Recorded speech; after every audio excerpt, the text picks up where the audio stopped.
Le lieu théâtral, attention, ce n'est pas la scène, c'est l'ensemble, c'est le tour, c'est-à-dire l'ensemble, ben là, c'est les gradins, c'est la scène, et éventuellement aussi les coulisses, d'accord? Le principe, c'est d'essayer de, physiquement et mentalement, essayer de s'approprier l'espace. Ça veut dire que d'un seul coup, au fond, ça se traduit comment? De plusieurs façons, ça se traduit par la réduction de l'espace dans la tête. C'est-à-dire d'un seul coup de se dire tout ça est petit. Alors lorsqu'on est froid, qu'on arrive quelque part, et en plus un lieu qu'on ne connaît pas, souvent on se sent un peu écrasé, et on trouve que on se sent un peu paumé dans l'espace dans lequel on se trouve. Notre travail, c'est de faire en sorte de renverser la vapeur, et donc de se dire que d'un seul coup, ce lieu va devenir très petit. Alors, qu'est-ce que ça veut dire? Comment le dire autrement? Voilà, ça c'est toutes les questions qui se posent, mais en tout cas, c'est vrai que dans un premier temps, on est là, et bon, faut que j'aille là-bas, bon, bah, je vais y aller, bon, bah, j'y vais, hein. D'accord? Du coup, je pars en expédition au bout du gradin. Et quand on s'est préparé, enfin, quand on a réussi à s'approprier le lieu, hop, on va là, toi, hop, voilà, c'est bon, voilà, on est chez soi, quoi. Hop, on veut toucher le mur, on se déplace même pas, quasiment, voilà.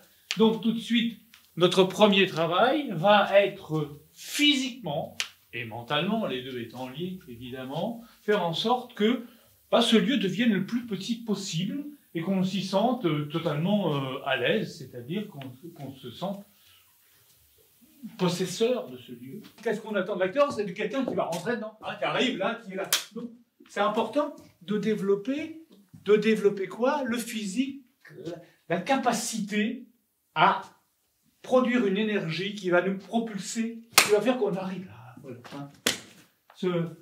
Ça nécessite une énergie bien supplémentaire, et c'est pourquoi le corps doit être un peu chaud pour pas risquer de se blesser.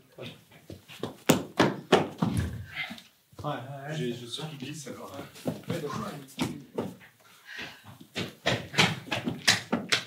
C'est vraiment important, c'est pour après vraiment entrer en relation. Voilà, c'est ça qu'on cherche. C'est le coup de rein, c'est là le moment où c'est capable de faire ça.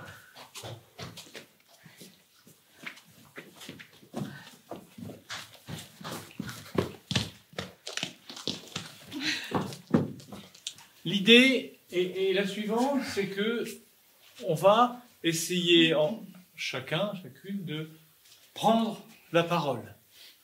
Prendre la parole, c'est ce qui nous servira après dans notre travail, sur ce qu'on appellera les enjeux. Prendre la parole, ça veut dire que être là et voilà. En général, on essaie de dire quelque chose à propos des textes, des thèmes des textes qu'on a choisis et qu'on dira tout à l'heure avec les paroles d'un auteur. Mais là, tout de suite, il s'agit de prendre la parole ici pour entendre que, sans forcer, on envahit l'ensemble du lieu. Comment c'est approprier l'espace? Le fait de parler avec le dernier rang du dernier, le dernier spectateur, au fauteuil du dernier rang du gradin, n'est plus un problème. Quand on est froid, hein, tout à l'heure je le disais, on va avoir tendance. Bon, alors je voulais vous dire, hein, on va s'adresser à quelqu'un de loin. Or, comme on vient de faire un travail de réduction par l'appropriation de l'espace, d'un seul coup, on va parler avec quelqu'un là-bas comme s'il était sur nos genoux. On essaie, dans ce principe-là, on définira les enjeux, hein, mais d'enchaîner avec une phrase du texte, le but étant, dans cet exercice, qu'on ne puisse pas distinguer la différence entre l'acteur qui parle en son propre nom, en improvisation, en quelque sorte, et l'acteur qui enchaîne avec le texte d'un auteur. On ne voit pas le passage. Hein, c'est-à-dire que l'acteur, à ce moment-là, a intégré et sa parole et la parole de l'autre. Est-ce que notre vie, elle est dictée par ce que les gens y pensent?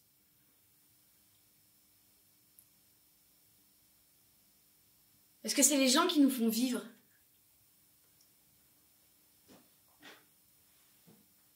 Est-ce que c'est grâce aux gens qu'on a ce qu'on a?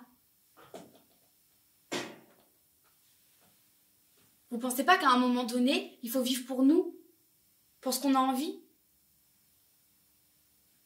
Vous pensez pas que si on se soucie toujours de ce que les gens vont penser, on va passer à côté de choses que nous, on a envie, sous peur du jugement?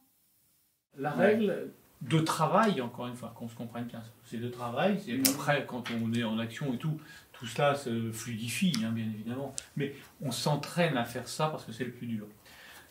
Donc la règle est la suivante, c'est-à-dire l'acteur regarde son partenaire, première chose, hein, c'est ça, le plus souvent possible, autant qu'il le souhaite, excepté quand il lui parle. Pourquoi? Le but, c'est donc d'éviter, comme tout de suite, pour oublier que ça fait quand même un peu peur d'embrasser l'ensemble de l'espace avec les spectateurs.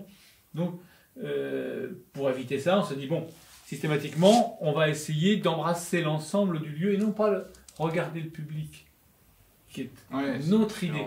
Bon, bien sûr que, comme je suis partout dans le lieu, je suis aussi avec les gens qui sont là. Mon regard peut très bien croiser des gens, mais mon but n'est pas de regarder le public, hein, qui est une autre démarche. D'accord? Mon but, c'est de décrocher du partenaire, pour ne pas m'enfermer avec lui, être libre d'être dans l'espace et de parler avec tout le monde, quoi, d'une manière générale, d'être en communication avec tout le monde.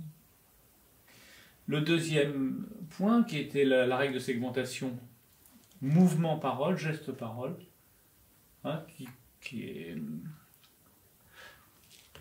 On dira que l'acteur se déplace, se meut, fait ce qu'il veut, bouge autant qu'il le veut, hein, excepté quand quelqu'un parle.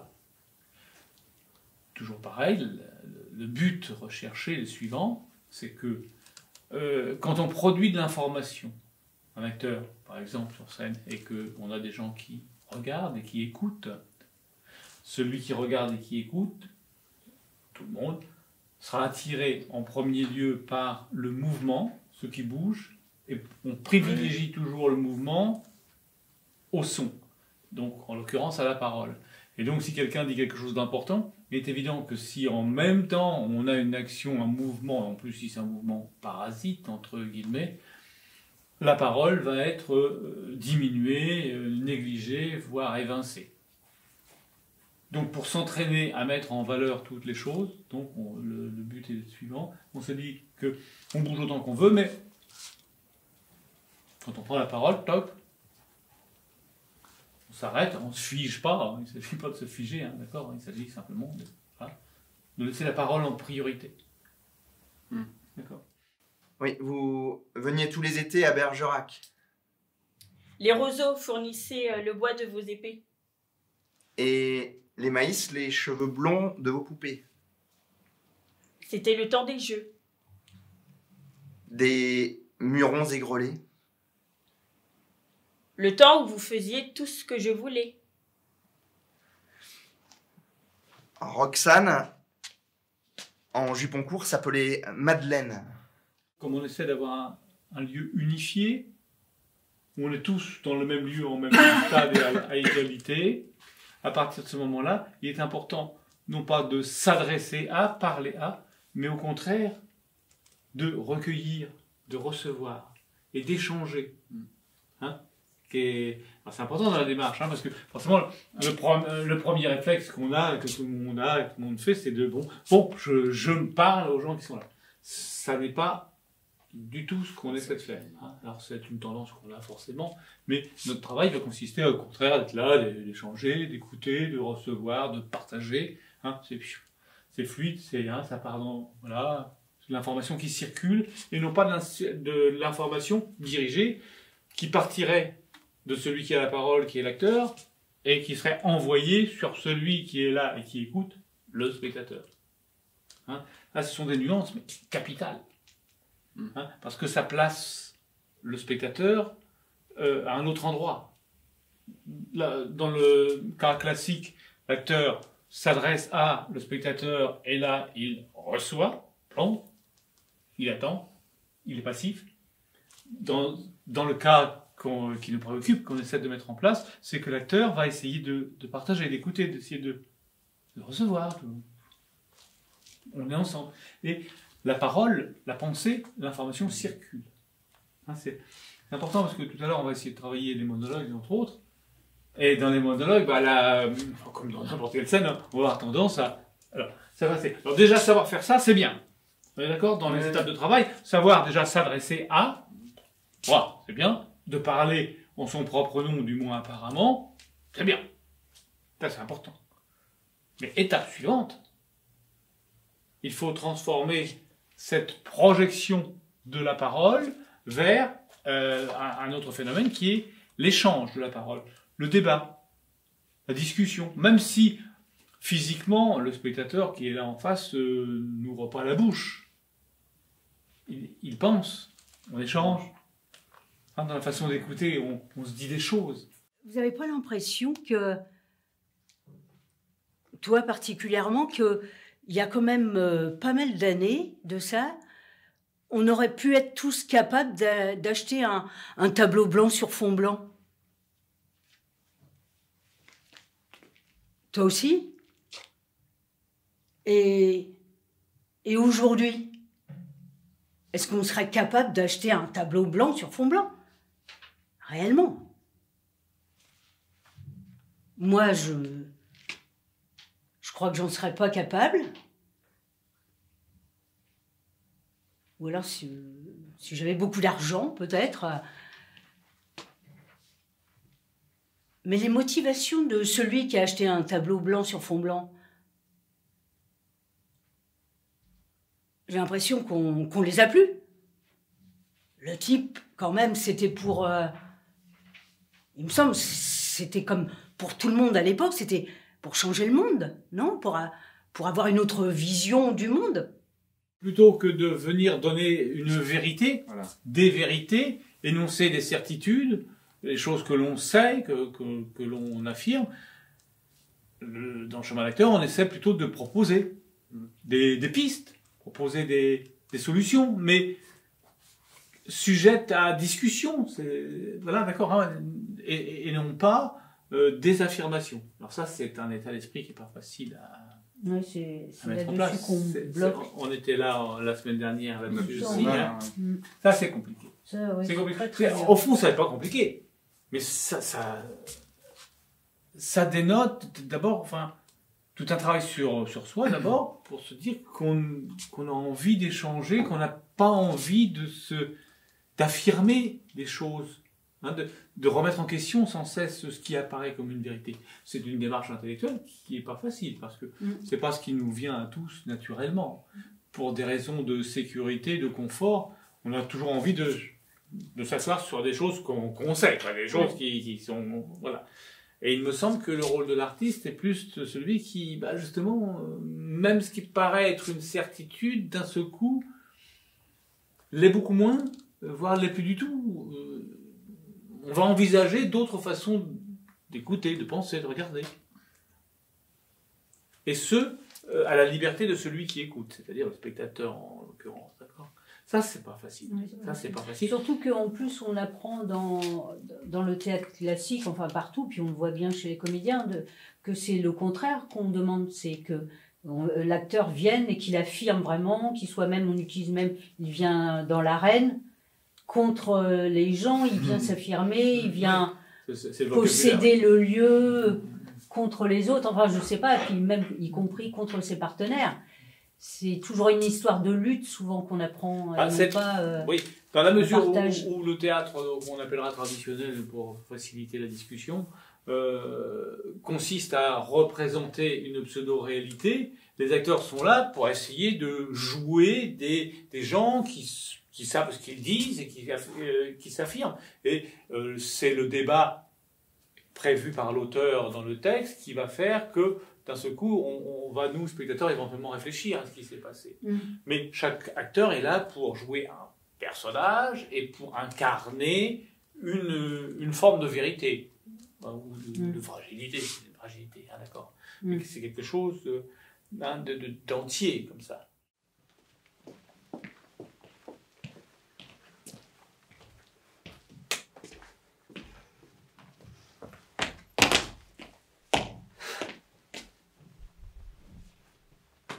Moi, je crois pas au Yéti. Pourquoi? Il n'y a pas de pourquoi, j'y crois pas, c'est tout. Moi, j'y crois. T'y crois, toi? Ah, mais Harry n'aime pas, moi j'y crois, et en point c'est tout. Alors, tu peux me dire ce que c'est qu'un Yéti? Oui. Un abominable homme des neiges. Pas du tout. Pas du tout. C'est un grand singe.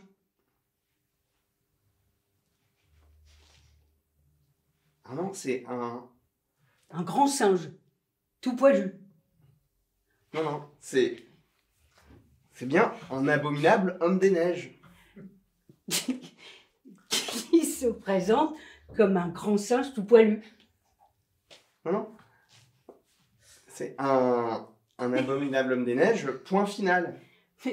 Oui, je sais, mais qui se présente comme un grand singe tout poilu, je sais, je l'ai vu à la télé. Non, mais te fatigue pas, ton Yéti, il n'existe pas. Et s'il existait, ce serait un abominable homme des neiges. Pas un grand singe tout poilu. Ouais, bah, de toute façon, comme le singe, l'homme descend du singe. Ah, l'homme descend du singe, ça change pas grand-chose. Ah, ça reste à prouver. Qu'est-ce qui reste à prouver? Bah, tant que ça n'a pas été scientifiquement prouvé, moi...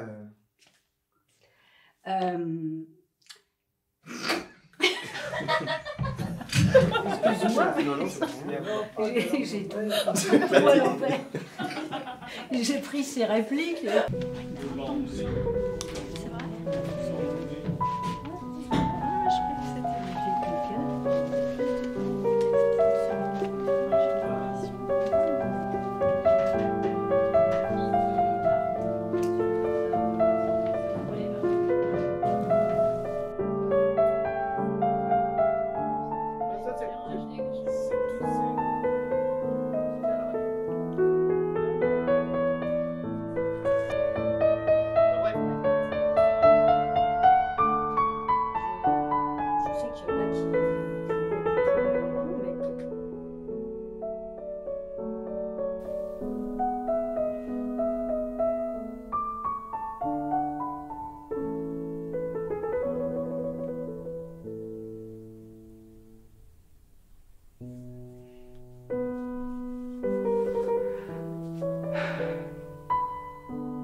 Bon, alors, comment obtenir ce qu'on veut?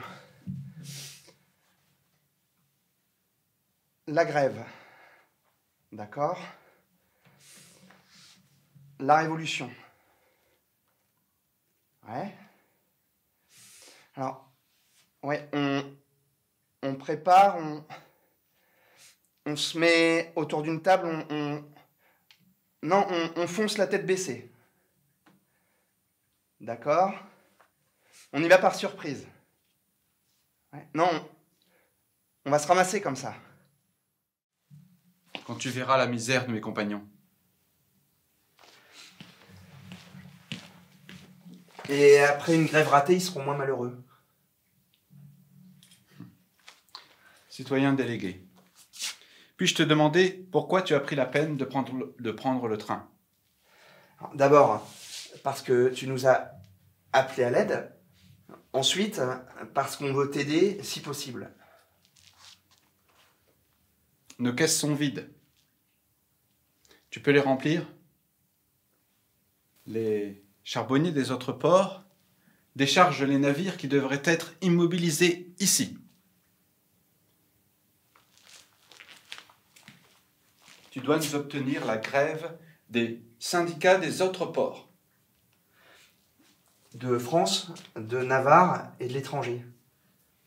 Et des chemins de fer qui transportent le fret de ces bateaux-là, et des postes et télégraphes qui transmettent les ordres, et des journaux qui racontent des boniments. En un mot, tu veux qu'on déclenche une grève générale. Et pourquoi pas? Et mondiale. Tu crois donc, si une grève générale était aujourd'hui possible, qu'on aurait attendu que toi pour tirer la cloche du départ? La somme de petits pavés, de petites briques ne font pas un mur.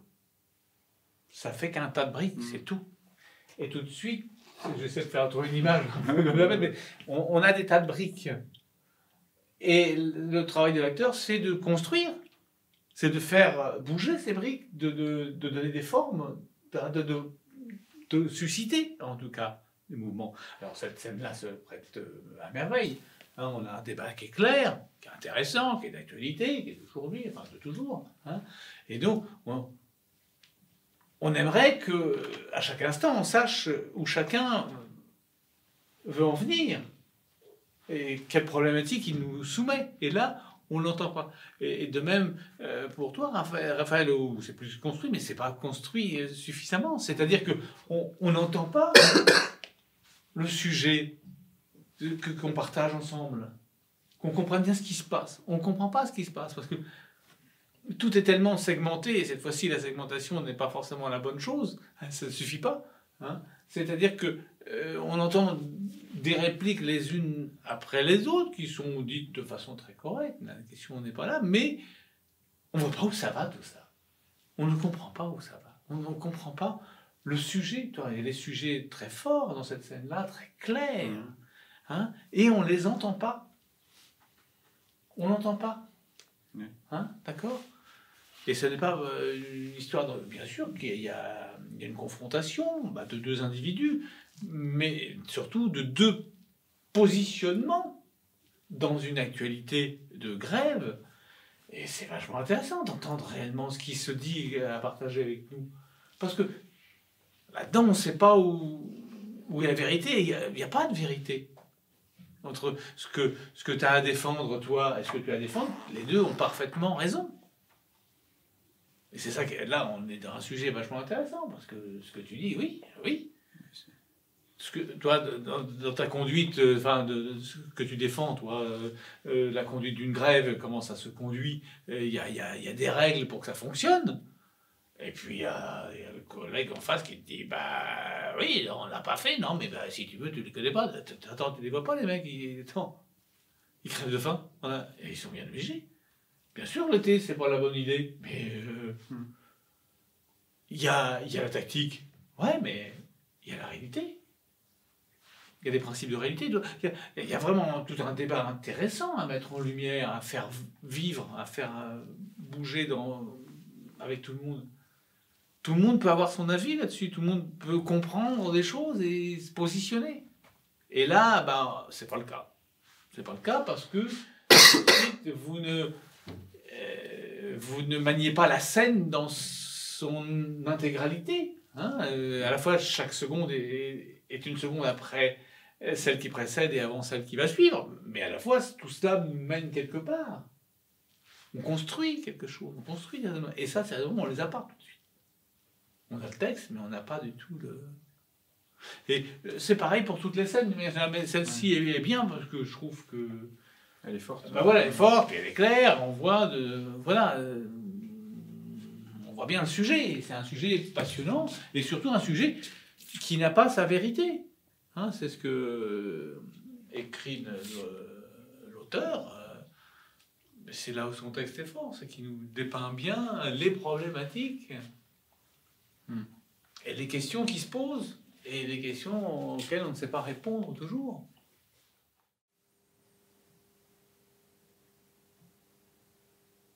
Est-ce qu'on est vraiment libre face au pouvoir? Est-ce qu'on peut être libre en ayant le pouvoir? Est-ce qu'on peut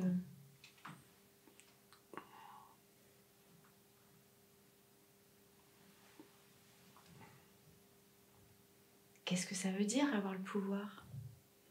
Qu'est-ce que ça veut dire tout ça? Et si on veut rester libre? C'est peut-être ça la liberté, c'est ça le vrai pouvoir. Là, ce qu'on essaie de proposer, c'est essayer de chercher à faire autrement. À la fois de dire les choses, on les dit vraiment, mais on les dit et dans leur affirmation, et dans leur fragilité, et dans leur incertitude. Hein, ce qui est intéressant, c'est ça, hein, c'est de pouvoir dire, je prenais parfois l'exemple de la porte noire, ou des choses comme ça, enfin, la porte est noire. C'est pas une... Bon, cette porte est noire. Bon, voilà. On n'a pas discuté, puis c'est pas pareil de dire, bon, cette porte est noire. Oui, elle est noire, mais d'un seul coup, on dit, pourquoi il dit qu'elle est noire, pourquoi elle pourrait ne pas être noire? Enfin, voilà, d'un seul coup, hein, on laisse envisager que ça pourrait être différencé, et puis c'est pas. Et c'est ça qu'on essaie de mettre en place sur toutes les répliques, hein, voilà, c'est d'essayer de considérer le texte comme une force de proposition, à la fois qui porte son sens, et à la fois qui ouvre des univers, des questionnements, d'autres possibilités. C'est ça qu'on essaie de... Et ça, c'est pas facile. Ça nécessite réellement d'y réfléchir. C'est pas ce qui nous vient naturellement, hein. Enfin, à moins d'avoir été particulièrement formaté de cette façon, en général, c'est pas comme ça qu'on est formaté. Pour des raisons simplement de vie tranquille, c'est vrai qu'on a besoin de se reposer sur des choses pour lesquelles on croit, qu'on pense être une vérité, en tout cas une forme de certitude. Voilà. Et de venir justement annoncer des vérités qui n'en sont plus d'un seul coup, ça c'est intéressant. Ça amène à se poser des questions. Bah oui. Du coup, le spectateur, on sait plus où aller, quoi. D'un seul coup, on entend bien la possibilité, puis on voit bien que c'est pas forcément fermé. C'est que les pensées ne sont plus fermées, elles sont, même les affirmations sont ouvertes. Et quand on parle tout seul, ça paraît faisable, mais quand on est en dialogue, c'est pareil. Ça me paraît plus... Non, c'est pareil. C'est pareil à condition, et je pense que dans ta formulation, je pense qu'il y a déjà la réponse, c'est-à-dire que tout de suite, tu fais la différence entre en monologue, c'est-à-dire je suis là, puis je suis avec vous, on a ce dialogue-là, et tu compares ça au dialogue, comme si d'un seul coup, on oubliait ici, et d'un seul coup, on est tous les deux en train de reproduire une discussion, un morceau de vie. Quand on est en dialogue, on s'adresse quand même dans le texte, on s'adresse aux personnes. Et c'est là qu'il faut modifier. C'est qu'on s'adresse certes à l'autre acteur, mais on s'adresse aussi à toute personne présente dans le lieu. C'est pourquoi il y a la règle dont on parlait tout à l'heure, la règle de segmentation, le regard-parole. Si je reste braqué sur l'autre, je vais avoir tendance à échanger en oubliant le spectateur, ou du moins en le laissant à l'écart. Si on dit que j'applique la règle regard-parole, c'est-à-dire que je suis avec toi, mais tu me poses une question, je réponds, mais je te réponds, mais je réponds aussi à tout le monde. Voilà, travailler le corps et tout, pour que le mental soit au niveau. Je pourrais vous le dire parce que c'est marqué sur la feuille. Sophie, Christine, Audrey,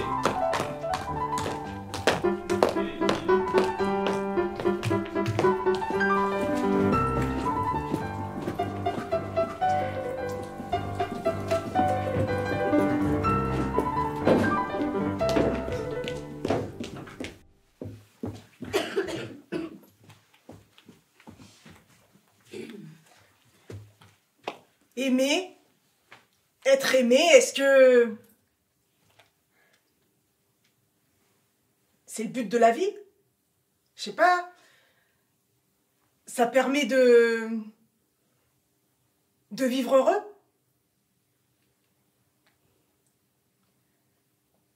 Est-ce que c'est l'essentiel? Est-ce que si t'as ça, t'as tout? Tu peux traverser des océans de galère, tu peux te retrouver face à des obstacles immenses, et si t'as l'amour, t'as tout. Tu m'aimes pas. Tu m'aimes pas assez. Tu m'aimes pas comme je t'aime. J'ai essayé de faire une proposition sur laquelle il faut qu'on retravaille.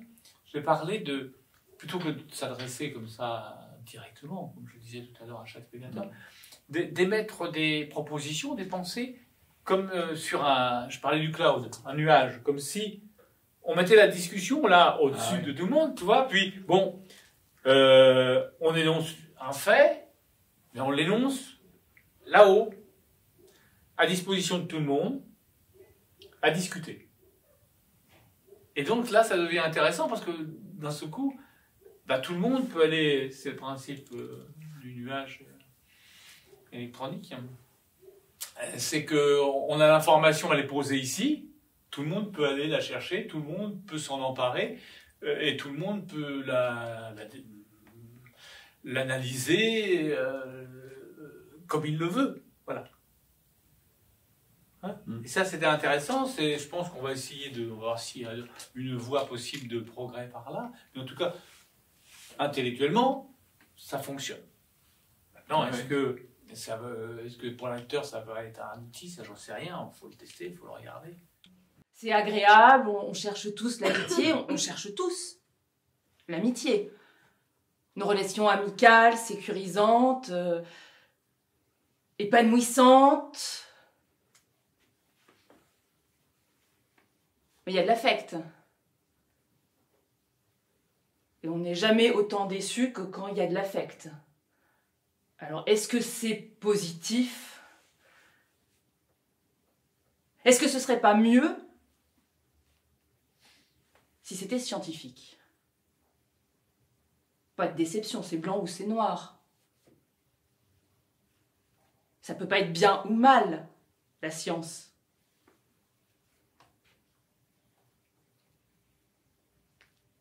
Est-ce que je peux vous poser une question? Oui, j'aimerais savoir si vous verriez un inconvénient à ce que je devienne votre ami. L'acteur est déconsidéré dans la création par rapport au metteur en scène, par rapport à l'auteur, par rapport au dramaturge, et qu'on a tendance aujourd'hui, et il faut changer ça, à considérer que l'acteur est un exécutant. Et les pensées qu'il doit mettre en œuvre et en mouvement, c'est le metteur en scène qui les lui donne, qui lui-même les a puisés auprès du dramaturge. Oui, oui. Hein, voilà, enfin, il y a toute cette chaîne, enfin, c'est un peu grossier ce que je dis là, mais c'est bien ça au fond. Et donc, ça, là, on est en train de dire à l'acteur, c'est vrai qu'il a besoin d'être un artiste, c'est un individu qui pense, qui réfléchit, qui rêve, qui a envie de regarder les choses peut-être autrement, en tout cas de feuilleter un peu toutes les différentes façons d'aborder un sujet, avec une ouverture d'esprit qui va faire qu'il n'y a pas de certitude derrière tout cela.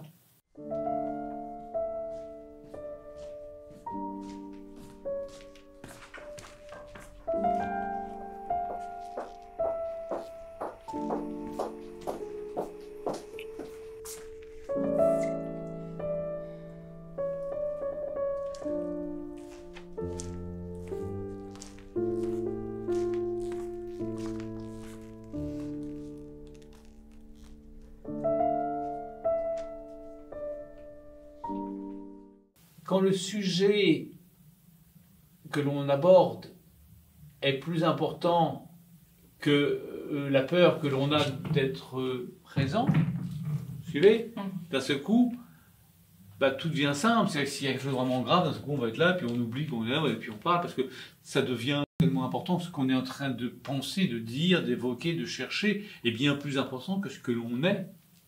Et là, tout de suite, c'est ce que l'on est qui est plus important que ce qu'on vient de dire. D'où la difficulté qu'on rencontre, hein, c'est ça. Et ce qui est intéressant, c'est de... Voilà, c'est de mettre en avant, de percevoir que ce que l'on va essayer d'inventer, chercher, comprendre, est plus important que ce que l'on est.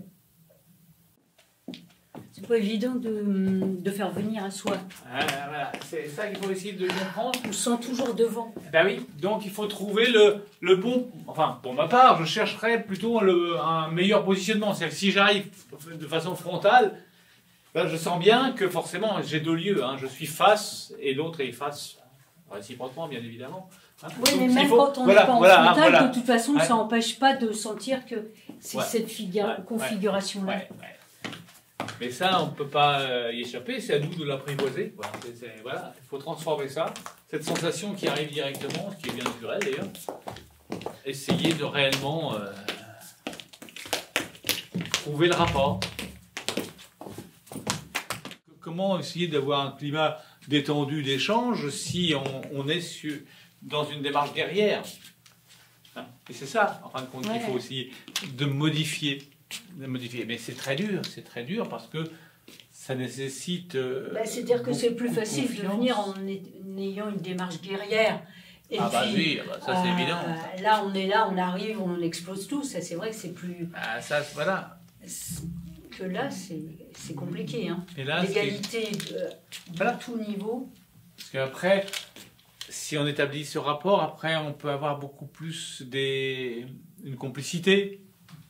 Et au lieu d'agresser, de faire en sorte que tout l'humour ou toute la subtilité du texte puisse être partagé avec tout le monde. Enfin, voilà, d'un seul coup, on va faire cette démarche ensemble. C'est bien plus jouissif pour le spectateur. Hein. On est bien d'accord, tout ça, c'est pour le spectateur. Hein. C'est pour l'intérêt qu'on peut avoir d'aller à un spectacle en tant que spectateur qu'on fait cette démarche lecteur. Et bien souvent, la question, c'est que l'acteur fait une démarche pour lui, pour son plaisir d'être acteur. C'est la question. Enfin, dans le chemin d'acteur, c'est essayer de renverser cette proposition pour se dire, voilà, ça va être, on essaie de modifier la perception, la sensation du spectateur. Donc, qu'est-ce que toi, tu aurais fait? Parce que tu sais pas, ben voilà. Qu'est-ce que toi, tu aurais fait? Je te demande maintenant. Faut me répondre. Oui, d'accord. Mais si je le quitte, il m'arrive quoi après? Quoi? Je m'en sors toute seule? Je sais pas. Je sais pas si j'y arriverai. Tu penses que c'est faisable, toi? On continue à rester avec une personne qu'on n'aime pas ou... Elle n'est pas franche. Elle me dit pas clairement, je t'aime plus. Hein? Ah oui, elle devrait.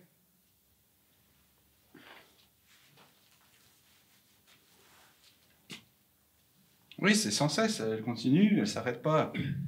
Elle me trompe avec Pierre Freinet, avec truc bidule. Lui aussi, oui. Et puis celui-là. Donc maintenant, il faut trouver une solution.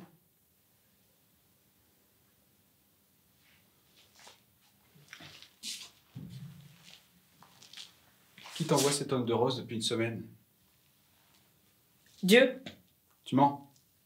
Le pape. Tu en serais capable. Oui, mais pas lui.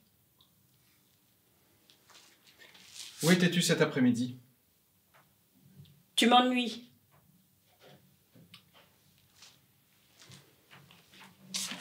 Yvonne, tu crois que je ne sais pas ce qu'on dit sur toi? Et qu'est-ce qu'on dit? Les gens sont tellement méchants qu'ils me permettent d'être riche, pas d'être heureuse. On m'appelle le cocu effréné. Ah. Je croyais que tu allais parler de moi, mais une fois de plus, tu ne parles que de toi. Parce que tu te figures que Je ne vois pas le petit jeu que tu mènes avec ta lyonnaise. Mayonnaise. Jacqueline Deslubac. C'est ça. Entête-toi à me trouver coupable pour effacer ta culpabilité. Moi, coupable. Je ne me sentirai jamais responsable des sottises qui pullulent dans ta tête. On va essayer de faire un point sur le statut du spectateur. Oui, je sais, il n'y a pas de... Le statut Il du n'y a pas de rapport spectateur. d'égalité. Voilà, c'est-à-dire que là, on est dans un rapport conflictuel. Ouais, je les ai limite agressés. Et la limite était franchie dessus. J'avais mal pour le siège. Hein? Non. Vous connaissez, je le dis pour tout le monde, hein, parce que qu'est-ce que... quelquefois, je disais il y a quelque temps, c'est un autre moi-même dans la salle que je mets. Je ne vais pas l'engueuler. On s'associe. On s'associe pour essayer de débroussailler, essayer de faire avancer une réflexion. D'accord? Et à partir du moment où on le positionne soit comme un ennemi, soit comme un élève, bon, vous, qu'est-ce que vous faites? Voilà. Et donc, je crois que là, on tient une idée importante, je crois, c'est que chacun doit vraiment bien situer celui qui est en face.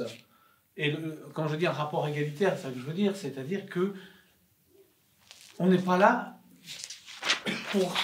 pour parler de la personnalité de l'autre. Et ça, c'est dans la scène aussi, on y vient après. C'est-à-dire que on est là pour essayer de confronter des arguments, des éléments. Et là, tout de suite, on a encore de la psychologie, alors, là, pour beaucoup, mais là, quand même, hein, on a un rapport conflictuel, c'est-à-dire, bien sûr qu'il y a un conflit entre les personnages, entre guillemets, mais ou bien on va mettre dans un théâtre traditionnel le conflit de personnes au premier plan, c'est-à-dire d'essayer de voir, de s'engueuler, comment on s'engueule et tout ça, ou bien on va mettre au premier plan les raisons de ce conflit, et non pas l'animosité qu'on peut avoir par rapport à l'autre, hein, à l'égard de l'autre. D'accord? Et là, tout de suite, c'est encore le rapport à la personnalité de l'autre et l'animosité, éventuellement, la jalousie, enfin, etc., enfin, le sentiment qui est là derrière, qui est mis en premier. Il faut absolument maintenant essayer de... bien définir qui est notre interlocuteur en face dans nos enjeux. Tout ça, hein, voilà. Quel rapport on entretient? C'est donc pas un ennemi, c'est pas... Voilà. C'est pas un élève, c'est pas... Voilà, c'est quelqu'un... C'est un autre moi-même. Quand on discute, on essaie de comprendre ensemble. Et c'est parce que c'est un autre moi-même que je vais parler au fond du même. Je le connais bien. On se connaît bien. On est tous, quelque part, pareil. On a tous des points communs. Et c'est de ces points communs dont on va parler. Hein? Et donc, c'est un rapport fort, hein, d'accord, mais pas conflictuel. Le conflit, oui, mais dans l'argumentaire. Hein? L'argument, oui, mais pas la personne qui est... Voilà. Et là, tout de suite, ce sont les individus qui sont en conflit. Et nous, ce qu'on essaie de mettre en place, ce sont les arguments, les pensées. D'accord? Vous me pigez bien, là, on éclaircit bien un point, j'ai l'impression. Je ne sais pas, on va voir comment ça va. C'est là où il faut retravailler, finalement, comme tu disais, notre manière d'aborder... Mais c'est avant de commencer, voilà, qui sont les autres? Et puis qui est l'autre là en face? À la fois, là, c'est le mari, enfin, ou l'amant, je ne sais plus, là-dedans, mais... Moi, ce qui m'intéresse, c'est que toi, tu as un partenaire qui défend un point de vue, qui est là pour défendre avec une argumentation, un point de vue. Et puis toi, tu défends l'autre point de vue. Et on fait se confronter les éléments. Et s'il y a une réaction psychologique à avoir, c'est au spectateur de la faire. Ben, à nous d'apporter, hein. Voilà, c'est-à-dire... hein? Mais attends, qui est-ce qui t'envoie tous ces bouquets de fleurs? C'est une question, ça, quand même, que depuis des semaines, tu vois. Et non pas, hein, qu'est-ce qui t'envoie tous les bouquets de fleurs, hein? Ça va. Hein, c'est pas pareil, hein? D'accord, mais c'est la même phrase. Mais, On a rigolé la deuxième fois. Ouais. On a ri la deuxième fois. non, mais d'accord, hein? C'est-à-dire que ce qui est intéressant, c'est le sujet. C'est l'argument. Et l'autre qui répond, c'est le bon Dieu. Tu te fous de ma gueule? Non, pas du tout, non.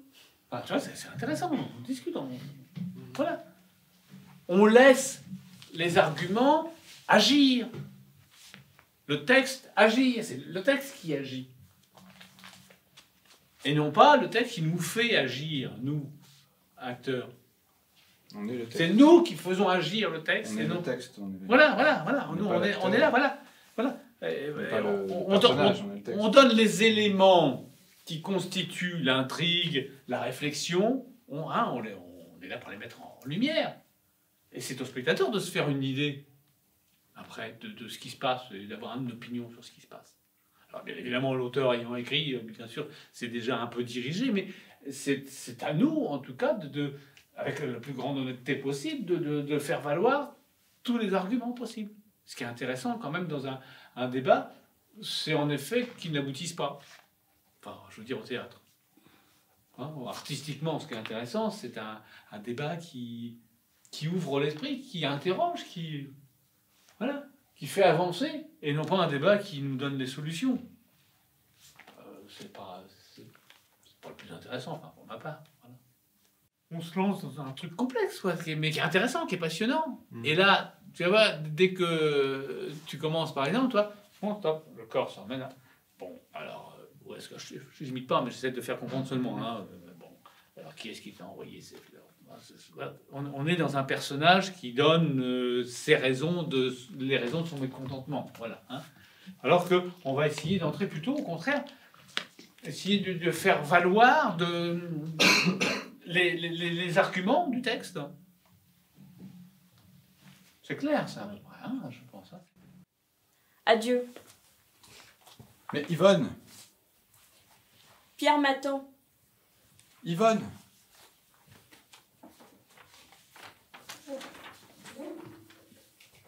J'ai dit Patrick encore. Mais elle a tellement d'amour.